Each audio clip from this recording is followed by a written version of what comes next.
Video like जरूर कर लीजिए और ऐसे वीडियो लगातार फ्री में पाने के लिए चैनल को तुरंत सब्सक्राइब कर लीजिए और बेल आइकन को जरूर टैप कर लीजिए ताकि आगे भी सारे वीडियो आपको मिलते रहे। यूट्यूब में फॉलो करते हैं तो प्लीज ये वाला फ्री टेलीग्राम चैनल जरूर ज्वाइन कर लीजिएगा। सारे नोटिफिकेशन सारे अपडेट यहीं पे आते हैं, ध्यान रखिए।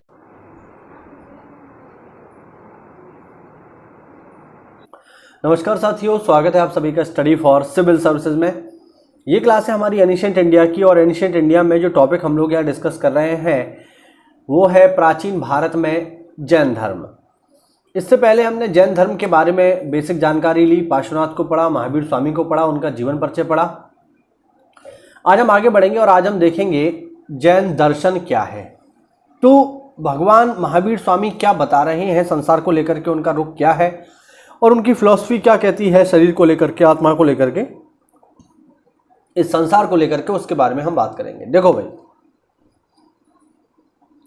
अगर हम जैन दर्शन की बात करें तो जैन धर्म में संसार को दुख मूलक माना गया है। दुख मूलक का अर्थ है संसार में दुख ही दुख है और मनुष्य वृद्धावस्था तथा मृत्यु से ग्रस्त है। ये जैन धर्म का दर्शन है। उनके अनुसार मनुष्य जो है वो बूढ़ा भी होगा और मृत्यु को भी प्राप्त होगा। अगर कोई भी व्यक्ति सच्चे सुख की प्राप्ति करना चाहता है, वास्तविक आनंद लेना चाहता है, तो उसके लिए एक ही रास्ता है और वो है संन्यास त्याग, मतलब संसार त्याग और संन्यास। उसे संन्यास धारण करना होगा और संसार का त्याग करना होगा। इसके अतिरिक्त अन्य कोई मार्ग नहीं है। ठीक है।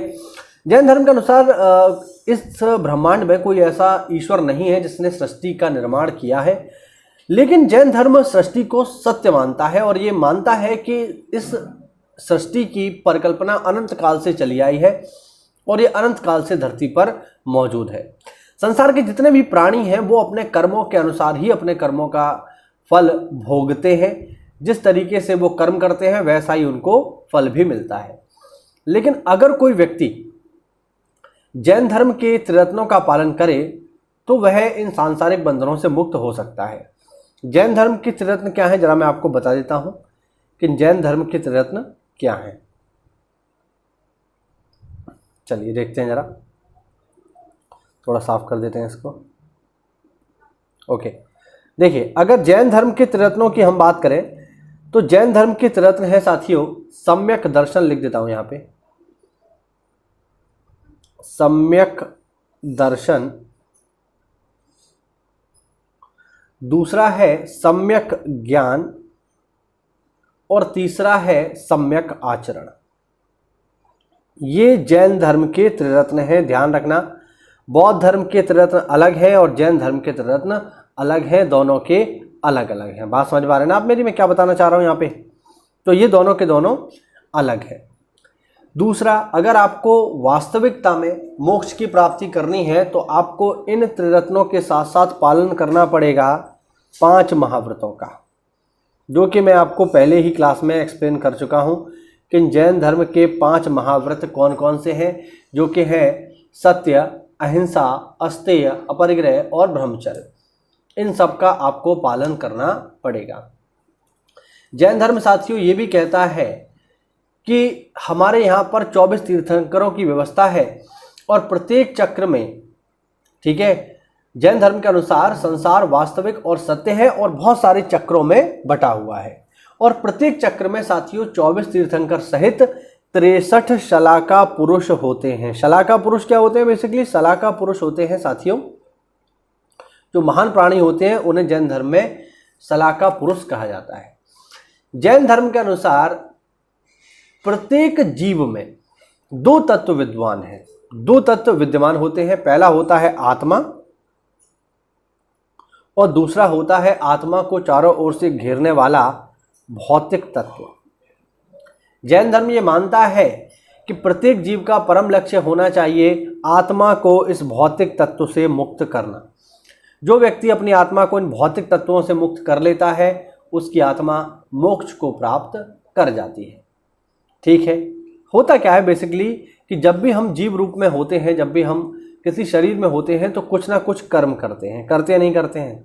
अब वो कर्म जो आप कर रहे होंगे वो या तो अच्छा होगा या बुरा होगा। अगर अच्छा कर्म होगा तो उसका अच्छा फल मिलेगा और बुरा कर्म होगा तो उसका बुरा फल मिलेगा, यानी फल तो मिलना ही है, चाहे अच्छा या बुरा।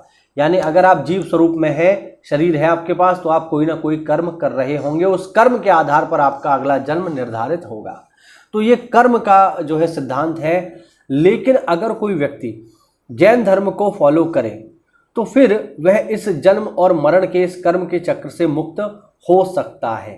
ठीक है, जब व्यक्ति 5 महाव्रतों और 3 जो रत्न हैं उनका जब पालन करता है तो उस व्यक्ति का कर्म के साथ भाव रुक जाता है। यानी जब कोई व्यक्ति त्रिरत्नों का अनुसरण करता है तो फिर वह अब कोई कर्म नहीं कर रहा होता, और जब वह कोई कर्म नहीं कर रहा होता तो इस अवस्था को कहा जाता है साथियों संवर। संवर का अर्थ है कि व्यक्ति ने जैन धर्म को अपना लिया है, त्रिरत्न और 5 महाव्रत फॉलो कर रहा है। इसका मतलब यह है कि वह इनको फॉलो कर रहा है तो अब वह कोई भी कर्म नहीं कर रहा होगा, वह कर्म अब नहीं कर रहा है। जब वह अब कोई नया कर्म कर नहीं रहा है तो उसको अब उसी के जीवन में ही उसके पूर्व कर्मों का फल मिलना प्रारंभ हो जाता है। जब ऐसी स्थिति आ जाती है तो इस अवस्था को कहा जाता है निर्जरा। ध्यान रखना, जब व्यक्ति नया कोई कर्म कर नहीं रहा और उसके पहले से व्याप्त जो कर्म है वो धीरे धीरे समाप्त होने लगते हैं, तो इस अवस्था को कहा जाता है निर्जरा। और जब जीव कर्म से बिल्कुल ही मुक्त हो जाता है तब वह मोक्ष प्राप्त कर लेता है। मोक्ष प्राप्ति का अर्थ है कि जीव अब इस धरती पर जन्म और मरण के चक्र से मुक्त हो चुका है, और मोक्ष का अर्थ है अनंत ज्ञान, अनंत दर्शन, अनंत वीर्य और अनंत सुख की प्राप्ति। इन्हीं सबको जैन ग्रंथों में अनंत चतुष्टय कहा गया है। ध्यान रखना, तो अगर आप जैन धर्म को फॉलो करेंगे तो जैन धर्म संवर और निर्जरा विधि के द्वारा आपको मोक्ष की प्राप्ति करवा देगा। जैन धर्म में यह भी समझना जरूरी है कि जैन धर्म के अनुसार मोक्ष इस शरीर के साथ संभव नहीं है। यानी अगर आपको मोक्ष प्राप्त करना है तो शरीर का त्याग करना ही पड़ेगा, शरीर को छोड़ना पड़ेगा। और शरीर को छोड़ने के लिए भी प्रॉपर एक विधि है, जिस विधि का नाम है साथियों संलेखना, या फिर इसे हम बोलते हैं संथारा। इस विधि से आपको अपना शरीर छोड़ना होगा। इसमें क्या होगा कि जैन सन्यासी किसी एकांत स्थान पर चला जाएगा और उस एकांत स्थान पर भूखे और प्यासे रहकर अपने प्राण त्याग देगा। तब तक भूखा और प्यासा रहेगा जब तक उसके प्राण नहीं निकल जाते। इस व्यवस्था को कहा जाता है संलेखना या संथारा।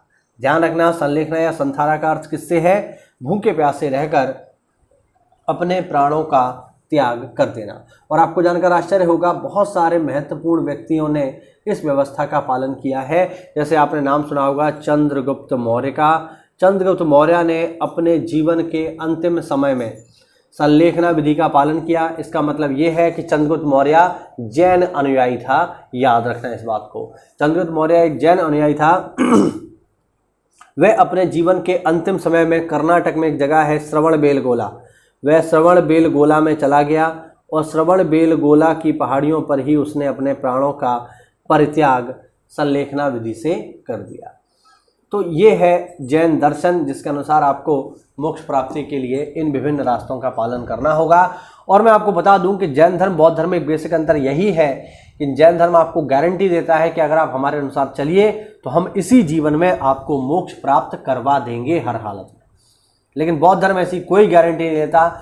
बौद्ध धर्म का प्रोग्राम 4-6 जन्मों का है कि 4-6 जन्म लो, बढ़िया 8-10 जन्म लो, उसके बाद हम देखेंगे मोक्ष आपको मिलेगा या नहीं। लंबी प्रोसेस है।